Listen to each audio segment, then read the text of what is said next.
Oi, oi, minhas lindonas, tudo bem com vocês? O vídeo de hoje eu trouxe mais uma receitinha caseira, mais uma hidratação caseira pra você recuperar o seu cabelo em casa, usando produtos que você tem aí e gastando bem pouco. A receitinha de hoje é usando gelatina, gente, sério, a gelatina é super famosa. Com certeza a maioria de vocês já ouviram falar de várias receitas usando a gelatina. Nela é encontrado o açúcar e o colágeno, que fazem muito bem pro cabelo. O açúcar, ele fecha as cutículas, trazendo ainda mais brilho pro cabelo. E na gelatina, que é também encontrado o colágeno, ele fortalece os fios, dá maciez e também traz muito brilho. Então essa é uma receitinha super indicada para quem tá com cabelo opaco, sem vida, para quem tá com cabelo fraco, quebradiço. Então essa receitinha vai ajudar a fortalecer os fios. Eu espero que vocês gostem, eu sei que vocês gostam bastante de receitinhas caseiras. Então não deixem de dar bastante joinha nesse vídeo para mim ver que você tá gostando e trazer mais vezes.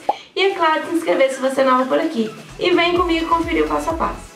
Então, para começar, vocês vão precisar de uma máscara de hidratação, pode ser qualquer uma.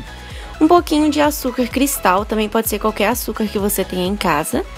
E gelatina, bem simples, gente, pode ser qualquer marca também.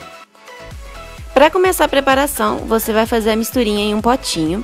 Eu vou começar colocando a quantidade de máscara que eu uso para fazer hidratação no meu cabelo. Você coloca a quantidade que você já usa. E a quantidade de gelatina também vai de acordo com o tamanho e quantidade de cabelo que você tem. Aí mistura bem, tá, gente? Até dissolver completamente a gelatina na sua máscara. Mistura bem mesmo. Logo em seguida, você acrescenta um pouquinho do açúcar. O açúcar você não mistura tanto, porque senão ele vai dissolver por completo e a ideia não é essa. Em seguida, você vai lavar o seu cabelo apenas com shampoo e vai começar a aplicação da misturinha. A aplicação é muito simples, você pode separar mecha por mecha ou fazer como eu fiz, que eu comecei das pontas pra raiz do cabelo, tá, gente? Eu cheguei essa hidratação até a raiz porque essa máscara, ela não é pesada, então eu sempre aplico ela até a raiz e não deixo a minha raiz oleosa. Pra quem quiser saber, o meu cabelo é misto. E aí você vai enluvando todo o cabelo, deixando todo o cabelo bem umedecido por essa misturinha. Eu aconselho que quem for loira não aplique gelatina com cor, tá? Escolha gelatina incolor.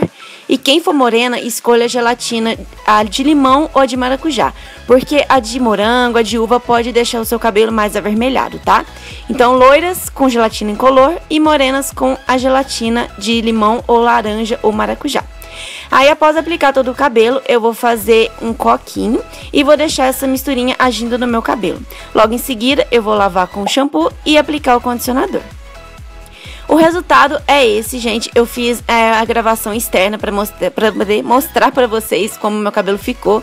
Ele ficou super macio, com um brilho lindo e ficou muito cheiroso também, gente. Sério, eu amei. Meu cabelo ficou lindo. Então é isso, meus amores. Espero que vocês tenham gostado dessa receitinha, tenham aproveitado todas as dicas. Se você fizer aí na sua casa, não deixe de vir aqui nos comentários comentar comigo e com as outras lindonas o que vocês acharam. Qual foi o resultado final no seu cabelo? Porque, claro, né, gente, vai variar o resultado de cabelo para cabelo, porque, de repente, a necessidade do meu cabelo não é a mesma do seu, os tipos de cabelos variam muito, então, claro que nunca vai ser o mesmo resultado. Eu espero que vocês tenham gostado, eu vou deixar mais fotos lá no blog, o link tá aqui no box de informações. Não deixem de dar o seu joinha, compartilhe esse vídeo, favorite e, é claro, se inscreva se você é nova por aqui. Um super beijo, fiquem com Deus e até os próximos vídeos.